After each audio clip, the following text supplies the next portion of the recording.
Vamos lá, dar continuidade ao nosso estudo do nosso livro Depois da Morte. Nós estamos na segunda parte, tratando dos grandes problemas. Capítulo 9, o Universo e Deus. Nós paramos na metade desse estudo no nosso encontro anterior. E aqui agora Leon Denis falava exatamente, sobre a possibilidade da existência de vidas espalhadas pelo universo, especialmente fazendo uma relação dos planetas próximos aqui à Terra, inclusive trazendo também uma visão daquele período em que acreditava-se que era possível encontrar o ar, a água, encontrar outros elementos que possibilitariam a vida biológica como nós temos aqui no nosso planeta, nesses planetas também que fazem parte do nosso sistema. Então a gente conversando, viu ali um equívoco da ciência daquela época, comparado com aquilo que nós conhecemos hoje. Então, continuando, ele diz assim para nós agora, falando sobre leis que regem o universo. Ele diz assim: uma lei regula essa circulação formidável, a lei universal da gravitação. Só por si sustém e faz mover os corpos celestes. Ela só dirige em torno dos sóis luminosos os planetas obedientes. E essa lei rege tudo na natureza, desde o átomo até o astro, a mesma força que, sob o nome de atração, retém os mundos em suas órbitas, também sob o de coesão, agrupa as moléculas e preside a formação dos corpos químicos. Se depois desse rápido olhar lançado sobre os céus, compararmos a terra em que habitamos aos poderosos sóis que se baloiçam no éter, esta, ao pé deles, apenas nos aparecerá como um grão de areia, como um átomo flutuando no infinito. A Terra é um dos melhores astros do céu, entretanto, dos menores astros do céu. Entretanto, que harmonia em sua forma, que variedade em seus ornatos. Vede seus continentes recortados, suas penínsulas esguias e engrinaldadas de ilhas, vede os mares imponentes, seus lagos, suas florestas, os seus vegetais. Desde o cedro que coroa o cimo das montanhas, até a humilde florzinha oculta na verdura, enumerai os seres vivos que a povoam, aves, insetos e plantas, e reconhecereis que cada uma dessas coisas é uma obra admirável, uma maravilha de arte e de precisão. E o corpo humano não é um laboratório vivo, um instrumento cujo mecanismo chega à perfeição? Estudemos nele a circulação do sangue, esse conjunto de válvulas semelhantes às de uma máquina a vapor. Examinemos a estrutura dos olhos, esse aparelho tão complicado que excede tudo que a indústria do homem pode sonhar. A construção dos ouvidos, tão admiravelmente dispostos para recolher as ondas sonoras, o cérebro, cujas circunvoluções internas se assemelham ao desbrochamento de uma flor. Consideremos tudo isso, depois deixando o mundo invisível, desçamos mais abaixo da escala dos seres vivos, penetremos nesses abismos da vida que o microscópio revela-nos. Observemos esse formigar de raças e de espécies que confundem o pensamento. Cada gota d'água, cada grão de areia é um mundo no qual os infinitamente pequenos são governados por leis tão exatas quanto a dos gigantes do espaço. Milhões de difusórios agitam-se nas gotas do nosso sangue, nas células dos corpos organizados. A asa da mosca, o menor átomo de matéria, são povoados por legiões de parasitas.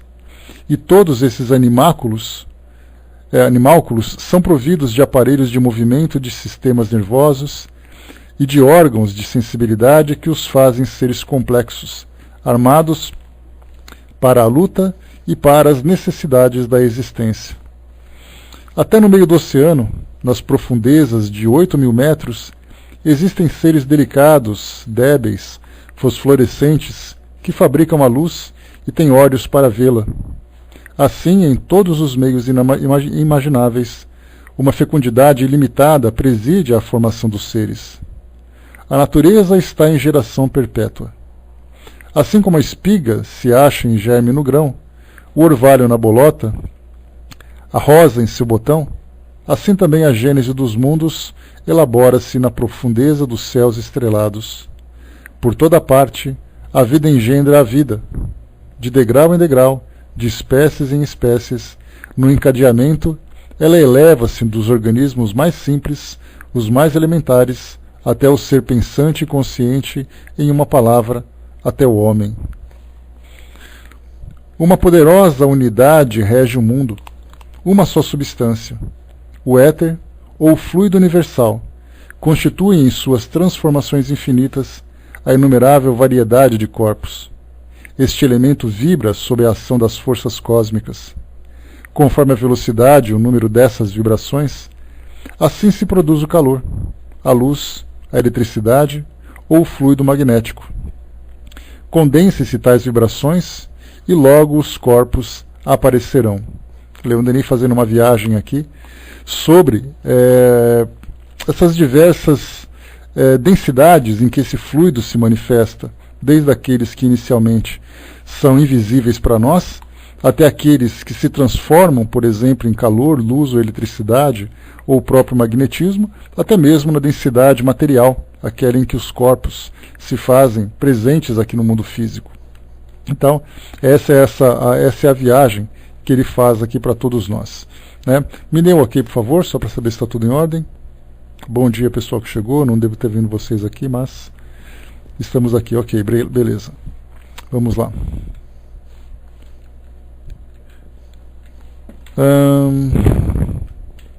Aqui.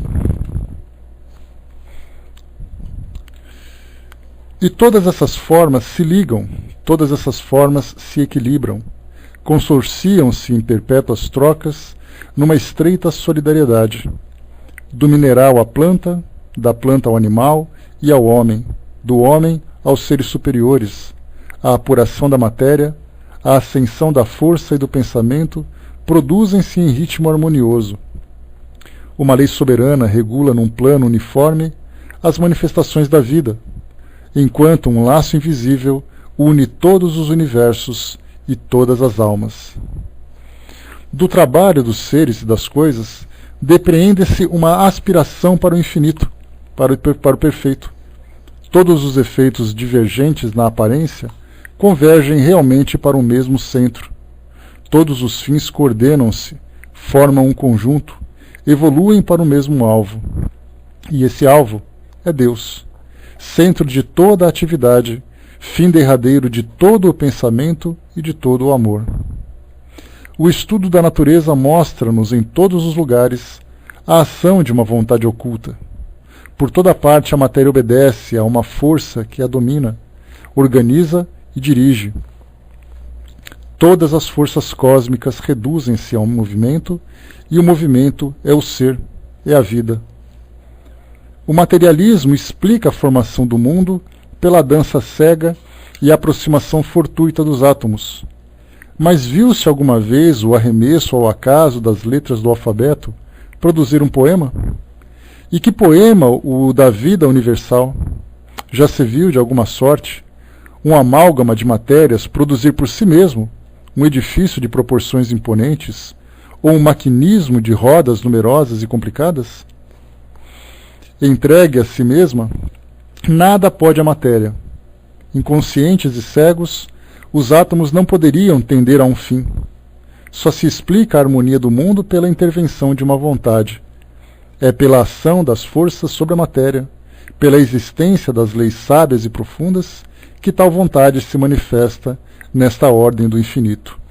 O que Leon Denis faz aqui é muito semelhante ao que ele apresenta para nós no livro O Grande Enigma, quando ele fala exatamente isso, de uma vontade superior que rege tudo o que existe no universo.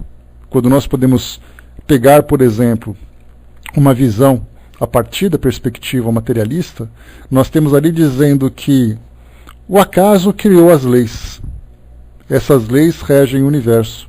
Então hoje, por exemplo, todos os elementos químicos que nós temos numa tabela periódica, todas as leis que regem o movimento, que regem a atração, que regem as forças de um modo geral que existem no universo, essas leis foram se constituindo por elas mesmas.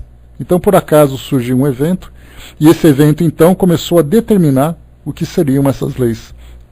É um pensamento bastante limitado de acreditar, por exemplo, apesar de falarmos de cientistas de renome e tudo mais, nós temos ali um conflito entre a ciência e a crença na existência de Deus.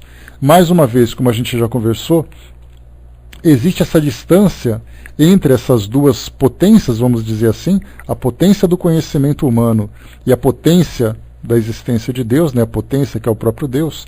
Existe essa separação por causa de todos os atritos, de todas as histórias que já foram vividas por elas duas no decorrer do tempo. E aí então vemos ali conflitos de interesses entre os homens da ciência e os homens da religião. Vimos ali a religião apresentando argumentos para explicar alguma coisa relacionada com a vida, com o universo, e a ciência trazendo ali uma contra-opinião, né, uma contrapartida, para poder contestar aquilo que a ciência, que a religião apresentou inicialmente. Tantos e tantos conflitos que surgiram no decorrer desse tempo todo, né, que o conhecimento humano começou a se desenvolver, fez com que essas duas potências se distanciassem e não tivessem interesse em se aproximar. Então hoje a religião apresenta os seus argumentos para explicar esses mistérios do universo relacionados com o mundo físico, enquanto que a ciência procura também trazer os seus argumentos para explicar esses mesmos mistérios e tem feito com bastante sucesso, embora ainda de uma forma muito limitada, porque ela trata do mundo físico, mas ela não trata do mundo invisível. Mundo invisível, aliás, que é muito pouco considerado. Mundo invisível que sequer é considerado pela ciência humana. Quando a gente fala mundo invisível, naturalmente nós estamos tratando, né, daquilo que diz respeito ao mundo espiritual. Porque no mundo físico, mesmo assim, nós temos também o mundo invisível. O invisível, como o próprio nome diz, o in significa uma negação, negação daquilo que é visível. Então, se nós falarmos do magnetismo, é uma força invisível. Se nós falarmos de fluidos que existem no universo, a matéria escura, por exemplo, que é hoje um tema bastante debatido pela nossa ciência, também é um fluido invisível. Então, de um modo geral, o invisível pode ser aquilo relacionado com o mundo físico que a ciência aceita, como pode ser o mundo invisível relacionado com aquilo que as doutrinas espiritualistas aceitam. Mas mesmo assim nós não vemos uma aproximação entre eles dois. Exatamente pelo histórico de rivalidade, digamos assim, que existe, né, já que vem sendo construída há tanto tempo. Mas a ciência sempre coloca essa ideia de que foram os movimentos naturais do universo que fizeram com que tudo fosse regido por essas forças, como por exemplo a força nuclear, a força da gravidade, né, a força da eletricidade. São forças que existem no universo. E são essas forças que promovem toda essa dinâmica que existe do movimento dos astros, da atração da matéria, né? E até mesmo, a gente lembrando sempre, quando se fala da vida, que é um tema de grandes debates que nós temos hoje, os cientistas dizem que simplesmente a vida surgiu por um acaso de reações químicas que houve no passado. Então alguns elementos se juntaram, acabaram sendo influenciados por uma condição ambiental específica, como naquela época, né, em que o nosso planeta começou a apresentar vida. Nós tínhamos ali gases, tínhamos ali temperatura, tínhamos elementos químicos, e de repente, puf, estourou ali e começou a aparecer a vida. E essa vida foi evoluindo e nós chegamos nesse grau intelectual que temos hoje. Tudo isso começando então lá atrás, quando por acaso um ser unicelular surgiu do nada. Essa é a visão que a ciência tem. E por que a ciência apresenta essa resistência? Porque as religiões tradicionais, principalmente aqui do Ocidente, ainda sustentam aquele argumento de que Deus criou o homem à sua imagem e semelhança, dentro daqueles moldes fantasiosos que nós encontramos, ou moldes alegóricos, que nós encontramos nesses livros sagrados. A religião islâmica, a religião judaica, a religião cristã, são três religiões que se baseiam na Gênese bíblica. Porque lembra que o Islã, a gente lembra disso, o Islã ele começou a se separar, por exemplo, o islamismo começou a se separar do judaísmo, do cristianismo, a partir de um determinado momento na história, tendo, por exemplo, como grande patriarca o próprio Abraão, que é uma personalidade que é estudada por essas três grandes religiões. Então a gente vê que o início, quando diz que o homem foi criado do barro, depois a Eva surgiu, né, que Adão e Eva e tudo mais, ainda são crenças alimentadas por essas religiões. E a ciência fala assim, mas isso aí é uma grande fantasia, porque na verdade a natureza criou a vida. E aí, então a vida se transformou hoje naquilo que nós conhecemos, trazendo toda a genialidade do homem, trazendo todo o conhecimento que o homem pode comportar. Então a gente vê ali também um certo ceticismo por parte da ciência de não compreender que existe uma inteligência que rege todas as forças do universo. O Braz colocou, enquanto a ciência quer provar o acaso, o espiritualismo voltado para a inteligência suprema. Né? E o espiritualismo dependendo da linha de pensamento que a gente trata, né, Braz? Porque a doutrina espírita, por exemplo, busca, né, essa inteligência através dos elementos que ela oferece. Mas nós temos hoje religiões que não pensam em Deus como uma inteligência suprema. Pensam em Deus como um ser poderoso que faz aquilo que tem vontade de fazer, inclusive com características bastante humanas. Né? Então, as religiões também precisaram se desenvolver nesse sentido de analisar, né, de começar a se desenvolver a partir da fé raciocinada, e não simplesmente da fé cega como nós vemos hoje. E continua. Objetam muitas vezes que nem tudo na natureza é harmônico. Se produz maravilhas, dizem, cria também monstros. Por toda parte o mal, lá dela o bem. Se a lenta evolução das coisas parece preparar o mundo para tornar-se o teatro da vida, cumpre não perder de vista o desperdício das existências e a luta ardente dos seres. Cumpre não esquecer que tempestades, tremores de terra, vulcões, erupções vulcânicas desolam algumas vezes a terra e destroem em poucos momentos o trabalho de várias gerações. Sim, sem dúvida, há acidentes na obra da natureza, mas tais acidentes não excluem a ideia da ordem e de um desígnio. Ao contrário, apoiam a nossa tese, pois poderíamos perguntar por que nem tudo é acidente. Bom dia, pessoal que chegou. A apropriação das causas aos efeitos, dos meios aos fins, dos órgãos entre si, sua adaptação às circunstâncias, às condições da vida, são manifestas. A indústria da natureza, análoga em bastantes pontos e superior ao do homem, prova a existência de um plano e a atividade dos elementos que concorrem para sua realização denota uma causa oculta, infinitamente sábia e poderosa. A objeção sobre o fato de existirem monstros provém de uma falta de observação. Esses mais não são que germes desviados. Se ao cair num homem, se ao sair, um homem quebra sua perna, torna-se por isso responsável a natureza ou Deus? Assim também, em consequência de acidente, de desordens sucedidas durante a gestação, os germes podem sofrer desvio no útero materno. Estando habituados a datar a vida desde o nascimento, desde a aparição à luz, e entretanto ela tem o seu ponto de partida muito mais longe. O argumento arrancado à existência dos flagelos tem por origem uma falsa interpretação do alvo da vida. Não deve esta trazer-nos também somente vantagens. É útil e necessário que nos apresente também dificuldades, obstáculos. Todos nós nascemos e devemos morrer. E, no entanto, admiramo-nos de que certos homens morram por acidente. Seres passageiros neste mundo, de onde nada levamos para o além, lamentamo-nos pela perda dos bens materiais, de bens que por si sós se teriam perdido em virtude das leis naturais. Esses acontecimentos espantosos, essas catástrofes, esses flagelos trazem consigo um ensino.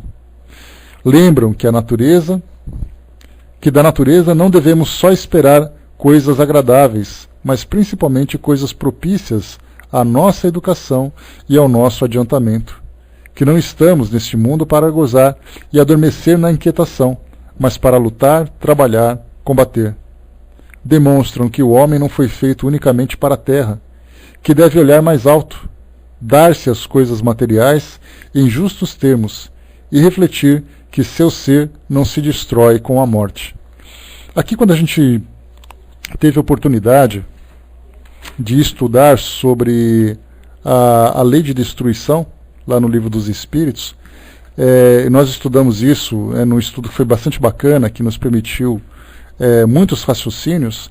Nós conseguimos compreender que aquilo que nós vemos como destruição nada mais é do que uma transformação da natureza. Uma transformação necessária para que o mundo se adapte à sua realidade.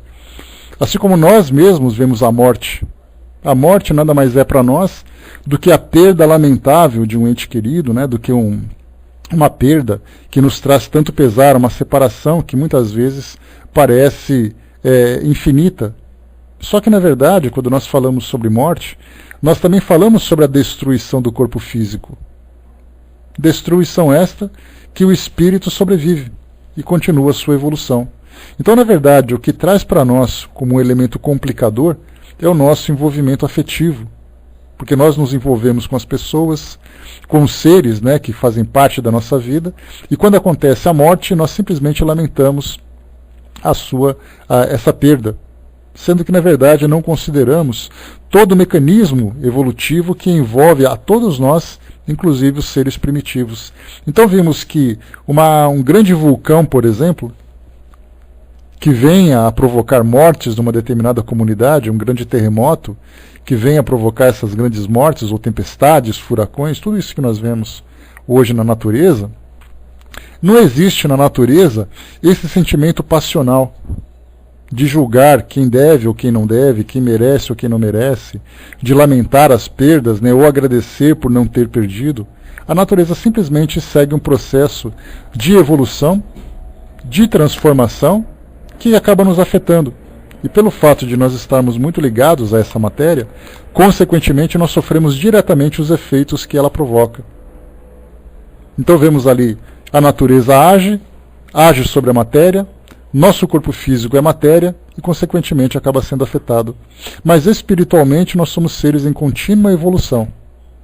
Então quando nós começamos a compreender o sentido dessa lei de destruição, modificando a ideia de destruição como algo tenebroso, algo preocupante, algo que nos provoca tanto sofrimento, nós veremos então essa destruição como um mero processo de transformação, que eventualmente vai nos afetar, mas não vai nos impedir de evoluir. E é aí que a gente começa então a estender a nossa consciência para aquilo que vai além da matéria, e não simplesmente nos prendermos aqui onde se encontra o mundo material. Por isso, como o Leon Denis coloca para nós, quando nós começamos a olhar para mais alto, acima da matéria, nós começamos então a compreender a própria essência de Deus, ainda que seja uma compreensão bastante limitada. Começamos a compreender as leis que regem o universo, leis que sempre vão fazer com que os mundos sejam promovidos nesse processo de transformação. E da mesma forma também veremos que nós, como seres imortais, como princípios inteligentes, também vamos evoluir, ainda submetidos a essa interferência da matéria, mas que no futuro estaremos desmaterializados pelo fato de estarmos em ambientes menos densos pela nossa própria evolução, não sofreremos mais essas dificuldades. André colocou, as coisas vão fazendo sentido, e de fato vão. Mas o problema, né, André, é que a gente sempre ainda mantém esse nosso sentimento passional. E esse sentimento passional, ele nada mais é do que uma consequência do nosso apego, desse egoísmo que existe dentro de nós. E o que viria a ser exatamente esse egoísmo? Egoísmo é o culto ao próprio ego. E quando eu cultuo o próprio ego, significa que eu me considero mais importante do que tudo e de todos. E essa importância que eu atribuo a mim mesmo faz com que eu deseje que tudo que aconteça à minha volta seja a meu favor, ainda que seja em detrimento do sofrimento, da dor, da perda de outras pessoas. Então eu quero que tudo me favoreça. Então eu quero que a minha família continue do meu lado. Eu quero que o lugar que eu viva seja um lugar tranquilo, um lugar calmo, que eu possa me desenvolver. Então eu busco sempre esse bem-estar, porque é exatamente aquilo que todo ser humano quer. Só que o nosso bem-estar, ele não é apenas material, ele também é moral. Ele também é afetivo. Então nós vamos sempre querendo construir o mundo do nosso modo. E por estarmos ainda presos a esse tipo de sentimento, nós então lamentamos tudo aquilo que contrarie aquilo que nós desejamos. E essa contrariedade nos provoca essa dor, nos provoca esse sofrimento. Quando alcançarmos uma evolução espiritual maior, nós começaremos então a nos vermos não apenas como seres individuais, mas como indivíduos que fazem parte de uma comunidade que evolui equilibradamente. Evolui através até do compartilhamento de esforços, de sentimentos, de intenções de todos os indivíduos. E é então, se por acaso alguém partir para o mundo espiritual, através desse processo que nós entendemos, que nós conhecemos como morte, nós veremos apenas que o indivíduo mudou de dimensão para continuar a sua evolução. Isso parece para nós algo fantasioso, né, de falar dessa forma, de outra dimensão, que o indivíduo vai progredir espiritualmente e tal, mas é exatamente isso. Nós mudamos, então, de dimensões, de condição de existência, embora sejamos espíritos em todas as ocasiões, seja encarnados ou desencarnados, o palco de atuação onde nós atuamos é exatamente aquele, o palco materializado e um palco desmaterializado.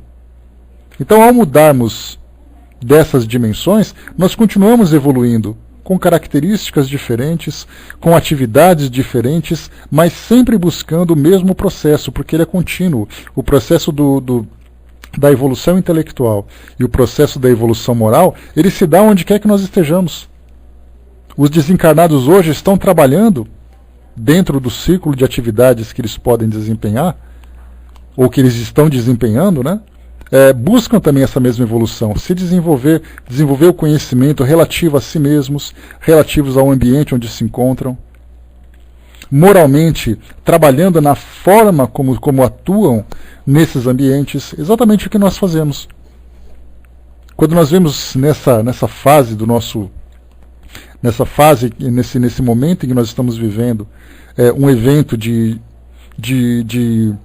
comunhão de países, né, como é o caso da Copa do Mundo, por exemplo, nós vemos ali pessoas que estão se encontrando, vinda de várias partes diferentes, mas que apresentam as mesmas necessidades, as mesmas carências, buscam os mesmos objetivos. Embora de culturas diferentes, vivendo geograficamente em lugares diferentes, todos eles, como espíritos que são, todos nós, como espíritos que somos, estamos buscando sempre as mesmas coisas. Isso mostra que não importa em que região do mundo nós estejamos, nós vivemos da mesma forma. Alguns mais, outros menos, mas essa diferença que existe entre esse mais e esse menos é uma diferença muito pequena. Porque a partir do momento em que nós começamos a nos destacar mais positivamente na nossa evolução, significa que nós estamos nos promovendo para viver com espíritos que também estão naquelas mesmas condições. Enquanto nós estamos aqui, nesse mundo material, a diferença dessas características se dão, né, exatamente por causa da região em que nós vivemos, do modo de vida que nós temos, do tipo de pessoas que nós convivemos, as condições sociais em que nós estamos. Porque hoje nós estamos aqui vivendo num país que de certa forma apresenta grande tranquilidade, né, para vocês que estão aí fora também vivem num país de grande tranquilidade, enquanto que nós encontramos em outras regiões do mundo um lugar extremamente tumultuado, turbulento, com pessoas desencarnando pela violência, por doenças, por condições sociais das mais lamentáveis, pela pobreza, pela miséria. Por que tem indivíduos que vivem lá e outros que vivem aqui? Por que tem outros que vivem em condições sociais melhores e outros piores? Exatamente por merecimento e por necessidade. Mas esse merecimento e necessidade, ele não se distancia, né, tanto assim dos seus extremos. Daquele que tem menos para aquele que tem mais, a distância é muito pequena, porque as necessidades morais continuam sendo as mesmas. O grau de compreensão também continua sendo o mesmo. tirando o conhecimento científico, que um pode ter mais do que o outro, quando nós falamos em experiência de vida, todos são iguais. As mesmas mães que educam aqui no Brasil são as mesmas mães que educam no Japão, são as mesmas mães que educam na África. A única diferença são ali alguns valores e algumas características dessa existência. Então vemos que a comunidade terrestre ela é muito semelhante. E quando o indivíduo começa então a ultrapassar, a ir além dessas limitações do nosso mundo físico, significa que ele está em condições de viver numa condição mais elevada. E é isso que Leon Denis coloca para nós. Esse processo de destruição que nós vemos hoje é exatamente ali apenas um processo de transformação. Como nós colocamos, demonstram que o homem não foi feito unicamente para a terra, que deve olhar mais alto, dar-se às coisas materiais em justos termos e refletir sobre seu ser, que o seu ser não se destrói com a morte. Quando fala dar-se às coisas materiais em justos termos, significa dar o devido valor à matéria. Então quer dizer, o dinheiro tem o seu valor, o meu patrimônio tem o seu valor, o lugar que eu vivo tem o seu valor, mas eu vou muito além disso. Porque isso eu preciso para me desenvolver, mas a minha existência não depende disso. É isso que ele estava querendo dizer para nós. E continua aqui para nós. A doutrina da evolução não exclui a das causas primárias e das causas finais. A alta ideia que se pode fazer de um ordenador é supô-lo formando um mundo capaz de se desenvolver por suas próprias forças, e não por uma intervenção incessante, por contínuos milagres. Importante colocação de Leon Denis, quando ele fala para nós que o fato de nós entendermos que existe uma inteligência suprema que rege tudo aquilo que acontece no nosso mundo, não significa que essa inteligência irá interferir continuamente, constantemente nas nossas atividades. Existem leis físicas e leis morais que regem todos igualmente. Porque, do contrário, vai dar a impressão de que essas leis universais privilegiam a uns e sacrificam a outros. E como é que nós podemos entender, então, a justiça dentro do plano divino? Por que alguns podem receber e outros não podem?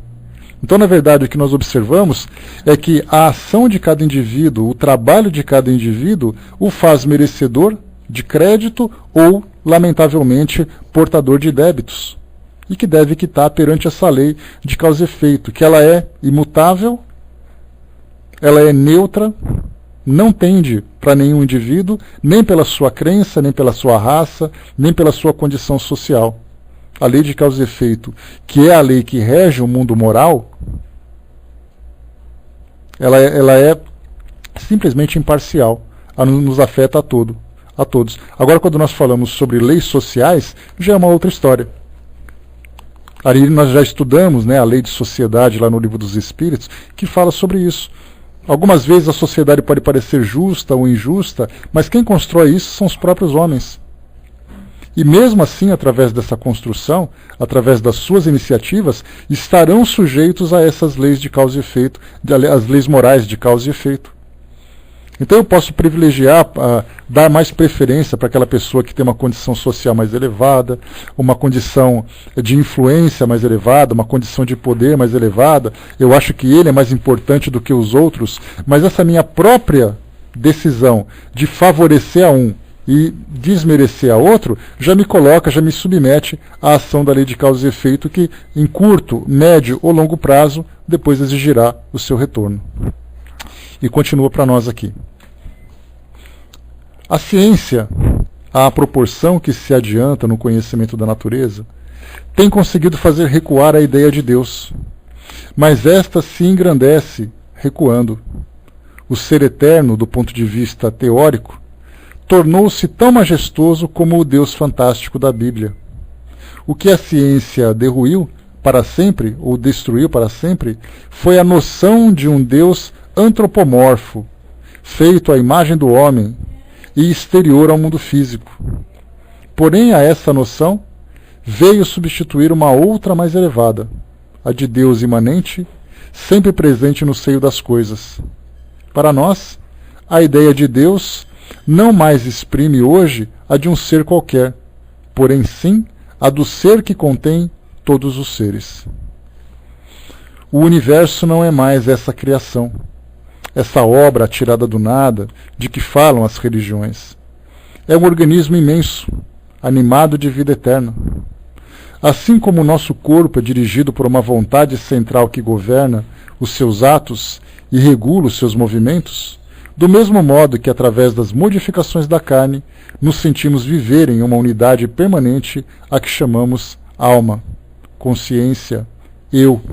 Assim também o universo, debaixo de suas formas cambiantes, variadas, múltiplas, reflete-se, conhece-se, possui em uma unidade viva, em uma razão consciente que é Deus. Aqui o que Leon Denis coloca para nós é falar exatamente dessa unidade que existe no universo.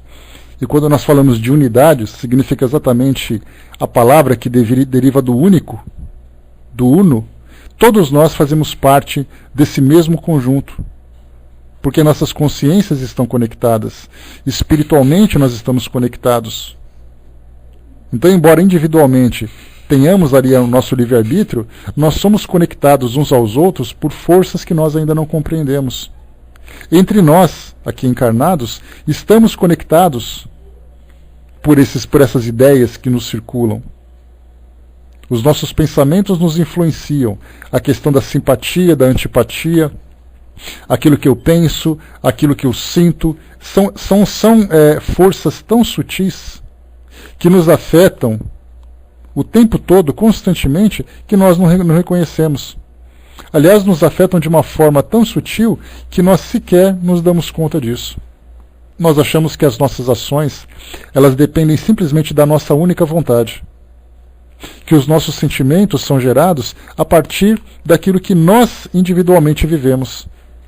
Nós não imaginamos, por exemplo, que algumas vezes nós pensamos, nós dizemos, nós sentimos e nós agimos por influência de pessoas que estão próximas a nós. Algumas vezes eu estou de bom humor, acredito que eu estou de bom humor porque eu acordei de bem com a vida. Eu não imagino, por exemplo, que tem ideias, que tem sentimentos à minha volta que me transformaram dessa forma. Assim como acontece quando eu estou de mau humor, quando eu acordo angustiado, quando eu acordo com algum tipo de sofrimento moral, eu não imagino, por exemplo, que alguma coisa à minha volta provocou isso. Eu acho que foi eu individualmente que vivi isso. Então, tanto no mundo físico como no mundo espiritual, nós estamos mergulhados nesses sentimentos. Certa vez eu vi uma fotografia interessante na internet que mostrou assim, que dizia assim: se nós pudéssemos ver a energia eletromagnética emitida pelos celulares, o mundo seria dessa forma. Aí mostrou-se um gráfico, né, um desenho, em que pessoas caminhavam na rua, no meio de carros, no meio de prédios, e aquele monte de linhas cruzadas de várias cores diferentes das conexões de celulares. Parecia assim uma teia de aranha extremamente... várias teias de aranhas misturadas, envolvidas, emboladas, que mal dava para ver as pessoas, pela quantidade desses raios que cruzam aqui à nossa volta. Assim como também a luz do sol nós temos hoje, vendo que todos nós estamos iluminados por esse sol. Talvez não indiretamente, mas o fato de nós estarmos recebendo o calor do sol já mostra para nós que nós recebemos também a influência dessa força. Então nós vemos a luz do sol, nós vemos esses raios invisíveis que nos rodeiam em todas as partes, seja através do rádio, seja através do celular, seja através dos televisores que ainda usam esses sinais, né, que recebem sinais transmitidos pelo ar, pelas ondas eletromagnéticas, né, que não sejam por cabos. Então estamos o tempo todo rodeados dessas energias. E nós não nos damos conta disso. E quando se fala em sentimentos, nós não nos damos conta que nós também somos emissores dessas energias. A nossa mente é aquele gerador constante. Então eu vou andando no meio das pessoas como se tivesse à minha volta assim, irradiando, pulsando o tempo todo tudo aquilo que se passa dentro de mim. E da mesma forma eu recebo tudo aquilo que se passa dentro das pessoas que estão à minha volta. Então, no mundo físico, nós somos influenciados. Pelo mundo espiritual, nós somos influenciados. E no universo, nós fazemos parte de uma unidade que nós também sequer nos damos conta. exatamente porque nós não temos ainda sensibilidade e percepção para perceber, para verificar essa ligação que existe. E todos nós estamos ligados exatamente nessa razão consciente, nessa unidade viva que entendemos como sendo Deus. Porque Deus nós entendemos como uma personalidade, mas não entendemos, por exemplo, como algo que nos une pelo fato de sermos parte da mesma essência. É algo complexo para nós, é algo extremamente filosófico para entendermos sobre isso, e vai muito além da nossa compreensão. Mas que certamente, conforme a gente vai passando, o fato da gente conversar sobre tudo isso, de perceber, por exemplo, que como eu falei para vocês, né, o pensamento, se ele tivesse cheiro, nós certamente sentiríamos o que cada um está pensando. Lembra que nós fizemos um estudo sobre isso, né? Criamos assim aquela ideia, vamos pensar no perfume, no odor dos nossos pensamentos. Nesse odor dos nossos pensamentos, nós sentiríamos aqueles perfumes agradáveis, até aqueles cheiros dos mais insuportáveis, os mais asfixiantes.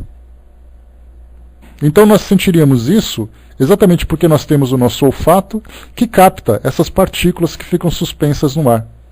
Mas e o nosso pensamento, que é simplesmente energia? Aqueles sentimentos que nos provocam aquela sensação de prazer, até aqueles sentimentos que muitas vezes nos afogam de tamanha aflição. Quando nós entramos num ambiente público, de uma casa espírita, de imediato nós pensamos assim: estou entrando num local que vai me proporcionar um grande prazer.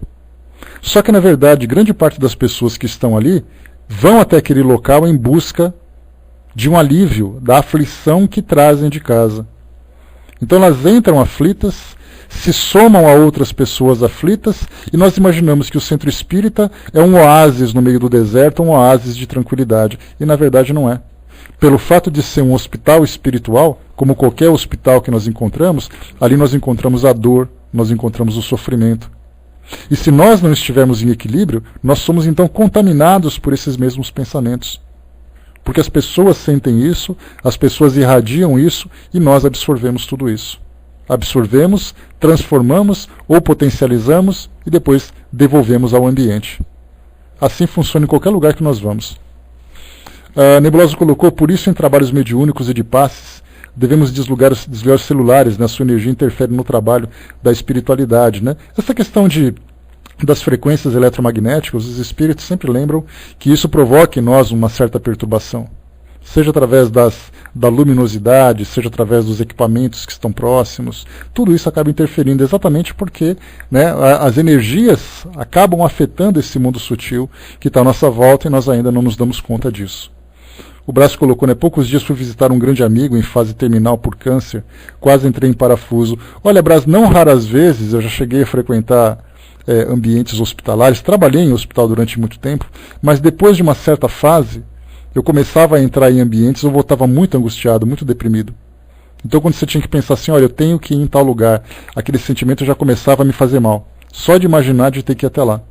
Depois de um certo tempo, atingi o equilíbrio de novo, já não tive mais esse problema. Mas nós temos pessoas que são muito sensíveis, seja em hospitais, seja, por exemplo, em velórios, seja em locais públicos, em bares, por exemplo. Eu conversava com uma amiga uma vez, dizia que foi num aniversário num barzinho, ela voltou pior do que estava. Isso porque a festa estava muito animada, só que é uma animação com uma vibração negativa. E para aquela pessoa que tem sensibilidade, uma sensibilidade mais aflorada, percebe isso e absorve também. Tá. Pessoal, me dá só um instantinho, vou dar uma saidinha. Então, essa sensibilidade que a gente comentava, voltando aqui ao nosso raciocínio, né, isso faz parte exatamente desse campo sutil que nos envolve, desse mundo sutil, né, que está aqui próximos a nós. Então, conforme a gente vai compreendendo isso, porque hoje o que nós vemos nada mais é do que uma interpretação esotérica desse tema. Se uma pessoa fala assim, nossa, estou sentindo assim uma energia muito pesada nesse ambiente, todo mundo já começa a olhar torto e já pensa assim, esse cara é aquele que acende incenso, usa roupa colorida, fica conversando com borboleta, uma coisa meio estranha, né? Exatamente porque nós entendemos assim. Nós acreditamos que esse mundo sutil só existe na fantasia das pessoas, e não é. Porque nós vamos estudando essa questão dos fluidos nos quais nós estamos mergulhados, e na transmissão do pensamento que se dá através desses fluidos, nós vemos que nós recebemos o tempo todo impactos que estão à nossa volta. E essa negatividade que o mundo vive hoje, essa turbulência que o mundo vive hoje, provoca exatamente isso em nós, essa aflição. Me recordo de uma passagem do livro A Escada de Jacó, um livro escrito por Carlos Bacelli, né? Não vou entrar no mérito da questão de julgar a qualidade do médium, que ele acaba sendo preferência para alguns e não sendo muito querido por outros, mas nesse livro Escada de Jacó, ele falava exatamente, o livro está contextualizado na guerra do Iraque, que aconteceu em 1991. Então a descrição que os espíritos trazem é exatamente a visão espiritual do que acontecia naquele momento, naquela guerra. Mas principalmente, muito mais do que o que acontecia naquela guerra, era a influência que o pensamento dos encarnados naquele momento, que o mundo todo estava vivendo, porque embora o conflito tenha sido concentrado naquela região do Oriente Médio, o mundo todo acompanhava isso, assistia ao vivo as bombas caindo, as pessoas morrendo, a destruição acontecendo. E aí então no livro traz para nós um relato do que acontecia no mundo espiritual, principalmente sobre os espíritos que estavam em desequilíbrio.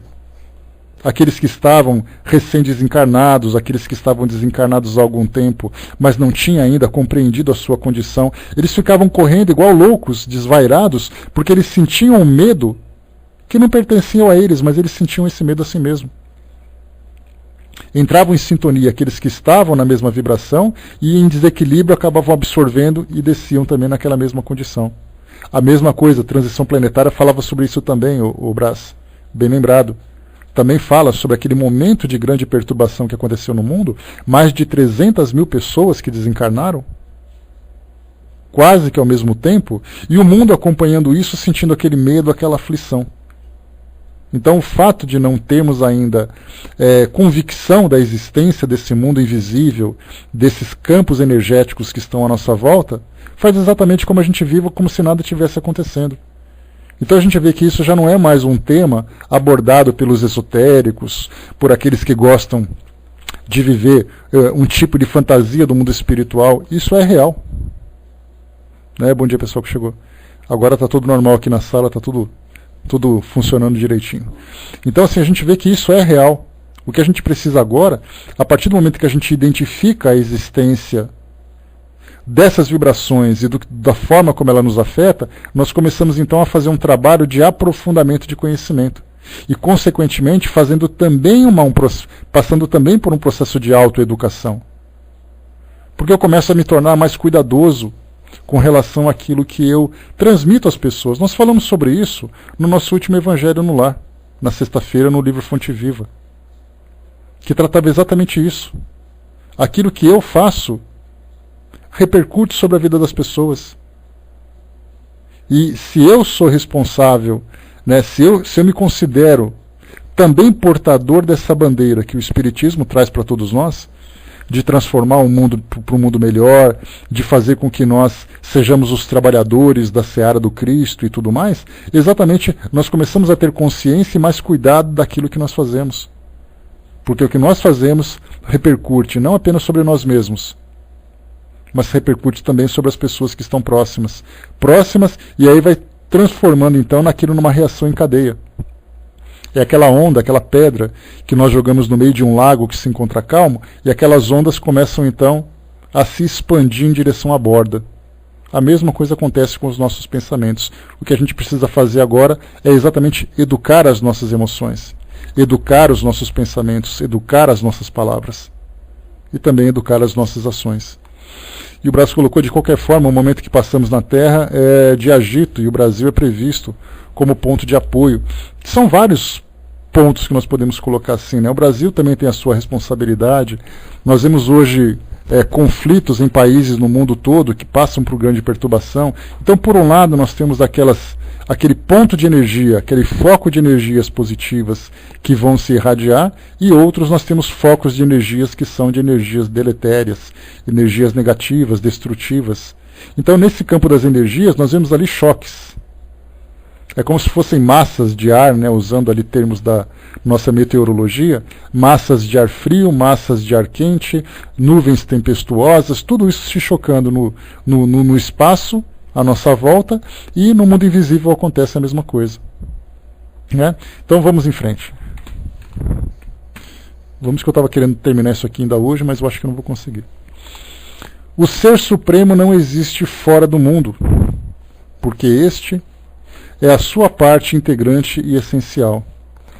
Ele é a unidade central, onde vão desabrochar e harmonizar todas as relações.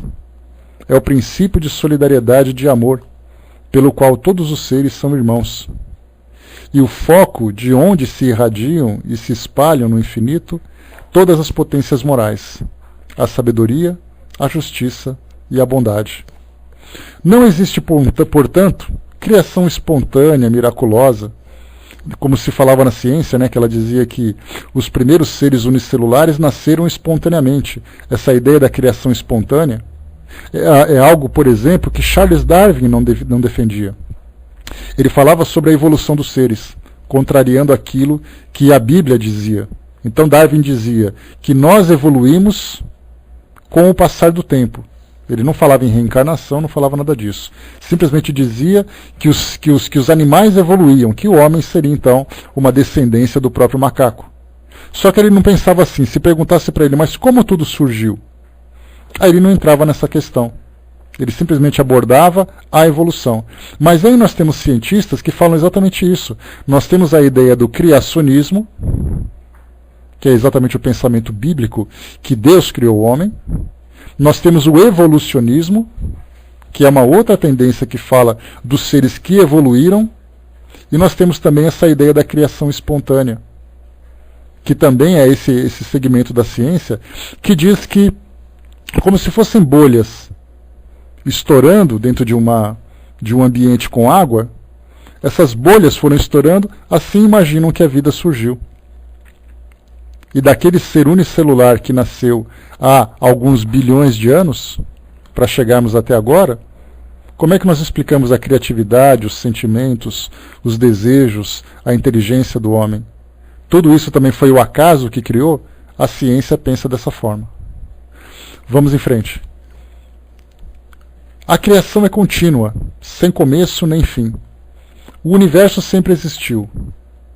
Possui em si o seu princípio de força de movimento, traz consigo seu fito. O universo renova-se incessantemente em suas partes. No conjunto é eterno. Tudo se transforma, tudo evolui pelo jogo contínuo da vida e da morte. Mas nada perece. Enquanto nos céus se obscurecem e se extinguem sóis, enquanto mundos envelhecidos desagregam-se e desfazem-se em outros pontos, sistemas novos elaboram-se, astros se acendem e mundos vêm à luz. De par com a decrepitude e com a morte, humanidades novas desabrocham em eterno renovar. E através dos tempos sem fim e dos espaços sem limites, a obra grandiosa prossegue pelo trabalho de todos os seres, solidários uns com os outros e em proveito de cada um. O universo oferece-nos o espetáculo de uma evolução incessante, para a qual todos concorrem, da qual todos participam. A essa obra gigantesca preside um princípio imutável. É a unidade universal, a unidade divina, que abraça, liga, dirige todas as individualidades, todas as atividades particulares, fazendo-as convergir para um fim comum, que é a perfeição na plenitude da existência. Aqui é uma ideia interessante, que muitas vezes a gente não pensa, né? O universo, porque Madre Teresa ela fala de uma passagem assim, né? Eu sou apenas uma gota no oceano, mas sem mim o oceano não seria o mesmo, né? Então é um pensamento bacana dentro dos valores, né, que ela cultivava. E quando a gente fala do universo, o universo ele tinha a sua constituição, o seu volume. De repente nós surgimos, nós individualmente, no dia em que nós somos criados. Então nós podemos dizer assim, o universo tinha sua característica. E ele deixou de ter aquela característica no momento em que eu nasci. Porque aí então ele era o que era, mais eu. Então a gente vê que, embora nós sejamos aparentemente insignificantes, nós somos capazes de alterar a constituição do universo, simplesmente com a nossa própria existência. E com o nosso trabalho, com as nossas ações, o universo vai se transformando também. É uma viagem que a gente faz, né, olhando assim nos confins do universo e tudo mais, mas é exatamente isso. A gente começa a trabalhar no nosso microcosmos, né, para depois nos expandirmos para esse macrocosmos, né? Mas, guria, bom dia. Mas o detalhe é que nós nascemos num determinado momento. A grande pergunta é quando? Porque nós não somos eternos, nós somos imortais. Então fomos criados em determinado momento, porque a única coisa que é eterna no universo é Deus. Isso é indefinido. Então, já que nós somos criaturas criadas. Quando foi essa criação? É aí que está o grande mistério da vida. Porque enquanto muitos já foram criados antes de nós, outros vêm sendo criados a partir do momento em que nós fomos criados. E assim, indefinidamente, estamos sendo constantemente, o universo constantemente em evolução. Né? Sim, mas espiritualmente nós fomos criados em um determinado momento. Né? Nós somos sempre como espírito, não como matéria. A matéria é perecível, a matéria é temporária. Né? A gente fala de nós, a nossa essência espiritual. O Brás colocou, né, acredito que com o avanço da mecânica quântica, uma ótica avançada vai nos trazer imagens desse universo paralelo que nos rodeia. E eu espero que nós estejamos vivos para isso, viu, Brás? Para que a gente possa ver, pelo menos nessa existência, alguma coisa relacionada, né? Mas se não for dessa vez, a gente é paciente e vê na próxima, não tem problema. Mas certamente aí a gente tem um novo campo da ciência que começa a se formar, se encontra ainda num campo, numa condição embrionária, mas que acredito que vai trazer algo muito interessante para nós no futuro. Vamos aguardar para ver ansiosamente. Vamos lá. Ao mesmo tempo que as leis do mundo físico... Deixa eu ver aqui quanto que falta. Porque eu acho que tem um texto aqui... eu vou parar por aqui, porque já falta um pouco para a gente terminar, mas que com certeza não vai dar para a gente terminar hoje. Ainda tem bastante coisa ainda. Então eu vou fazer o seguinte, nós vamos parar aqui, porque exatamente aqui no outro item que vai entrar, teve uma separação aqui que Leon Denis fez, que é na página, então, 66. A gente começa, então, a partir do asterisco que está marcado aqui, porque aí ele continua desenvolvendo o raciocínio dele. Mas, como eu falei para vocês, o bacana de estudarmos esse livro, né, o Depois da Morte, é exatamente aquilo que ele nos proporciona, aquilo que ele nos traz de reflexões, não apenas de informações. Porque muitos livros que nós estudamos, o Livro dos Espíritos, por exemplo, ele é um livro repleto de informações. Mas para que nós desenvolvamos as nossas próprias as próprias reflexões, isso depende de nós mesmos, quer dizer, da nossa capacidade. Se eu tenho condições de me aprofundar, eu consigo, se eu não tiver, eu não consigo. No caso de Leon Denis, ele não apenas traz informação, mas ele também traz essas viagens poéticas, essas viagens mentais, filosóficas, que nos ajudam, né, a compreender, principalmente com esse sentimento de um certo prazer, uma certa satisfação, uma certa alegria íntima de termos essas viagens que normalmente não teríamos condições de fazer individualmente. Né? Então essa é a parte bacana de estudarmos esse livro. Né? Quem sabe, né, acabando por aqui. Né? Olha, também, viu, Brás? A mesma coisa, Paulo de Tarso, quando ele se comunicava com todos aqueles que eram os novos cristãos, né, que estavam naquelas comunidades que ele dava assessoria, ele conversa da mesma coisa. É aquela conversa bem paternal, aquela conversa bem afetiva. Não é simplesmente não são cartas de regras, né? São diálogos profundos que ele traz, sem dúvida nenhuma, né? Concordo, Zé. É uma didática assim, fantástica que ele tinha. Né? Então, pessoal, apesar do problema que a gente teve no início do nosso estudo, aqui com a sala do Pautalk, nós perdemos ali uns 10 minutos fazendo os nossos ajustes. Né? Então, nós paramos por aqui nesse nosso estudo, e no nosso próximo encontro, na segunda-feira, a gente continua a partir desse ponto. Né? Já lembro vocês que amanhã é feriado, aqui no Brasil nós não teremos estudos, e nós voltamos na sexta-feira, né, que é um dia normal, dia útil, para fazermos aqui o nosso estudo do Fonte Viva, fechando com o nosso Evangelho. Tá? Então ali em cima no banner, se vocês observarem, lá onde nós descrevemos o estudo da sala, eu vou começar a colocar ali no comecinho quais são os dias dos estudos que esses livros que nós realizamos, né? Então o livro Depois da Morte, às segundas e quartas-feiras, o Evangelho segundo o Espiritismo às terças e quintas, então amanhã, como eu falei, nós não teremos, e de sexta-feira o nosso estudo do Fonte Viva. Assim fica mais fácil de acompanhar para quem tem alguma preferência, né? Mas se puder vir todos os dias, está valendo também. Tá? Então, fechamos por aqui o nosso estudo de hoje. Deixa eu ver aqui rapidamente. Tá, André vai fazer então o encerramento para nós. Espero então, né, que esse trecho que nós lemos aqui, desse nosso pequeno bate-papo, tenha trazido para vocês ali um conteúdo a mais para analisarmos não apenas a nossa própria presença aqui no mundo, mas principalmente das nossas ações. Principalmente também essa ação afetiva, essa ação mental que nós realizamos aqui no mundo, que consequentemente acaba interferindo sobre tudo e sobre todos. Então é importante termos essa consciência. Embora ainda seja muito difícil para nós entendermos aquilo que não é matéria, porque tudo para nós tem que ser materializado. Tudo para nós tem que ser palpável, percebido pelos nossos sentidos. Se por acaso nós não temos essa percepção, nós entramos no campo da fé, no campo da fantasia, muitas vezes. Então, entremos no campo da razão, seguindo tudo aquilo que a doutrina nos proporciona, através dos argumentos que são bastante sólidos desses grandes estudiosos que nós acompanhamos. Então, eu posso não ver o sentimento, mas eu sei que ele existe exatamente pela estrutura que me envolve, essa estrutura invisível que é tão importante para todos nós. Então, influenciamos e somos influenciados. Construímos e destruímos, simplesmente pela força da nossa mente. O Brás colocou, me lembrei da tia Neiva dialogando comigo, né, e um espírito ao mesmo tempo.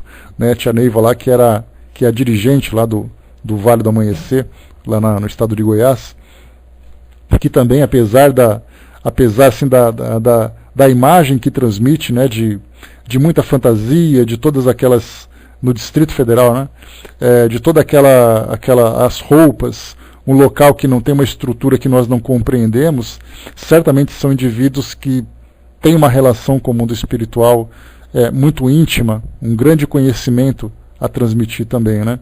Então, porque médium de grande sabedoria não é apenas médium espírita, né? O médium de grande sabedoria é aquele que se encontra desenvolvido numa pessoa de grande sabedoria. Então é isso que importa para todos nós. Bom, meus amigos, fechando por aqui então